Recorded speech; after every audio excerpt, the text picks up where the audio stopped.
അറിവും അനുഭവങ്ങളും സമന്വയിപ്പിച്ചുകൊണ്ട് സൗഹൃദ കുളിർമഴയുടെ മഹാസാഗരം തീർത്ത കേരളത്തിലെ ഏക സൗഹൃദ വാട്സപ്പ് കൂട്ടായ്മ ചാറ്റൽ മഴ.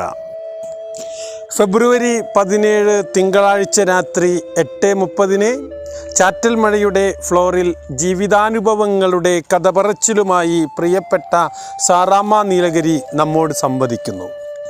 ഈ പരിപാടിയുടെ കോർഡിനേറ്ററായി പ്രവർത്തിക്കുന്നത് കഴിഞ്ഞ 2 ആഴ്ചക്കാലം ചാറ്റൽ മഴയുടെ പ്രോഗ്രാം കൺട്രോളറായി മികവുറ്റ പരിപാടികളുമായി മുന്നോട്ട് പോയ ശ്രീമതി ഹസീന തൃശ്ശൂരാണ്. കൗമാര വൈവാഹിക ജീവിതത്തിലെ വൈവിധ്യങ്ങളാർന്ന ജീവിതാനുഭവങ്ങളുമായി ശ്രീമതി സാറാമ്മ നീലഗിരി നമ്മുടെ ഫ്ലോറിൽ എത്തുമ്പോൾ അത് സസൂക്ഷ്മം കേൾക്കുവാനും അഭിപ്രായങ്ങൾ പറയുവാനും ചാറ്റൽ മഴയിലെ മുഴുവൻ സൗഹൃദങ്ങളെയും സഹർഷം ക്ഷണിക്കുന്നു, സ്വാഗതം ചെയ്യുന്നു.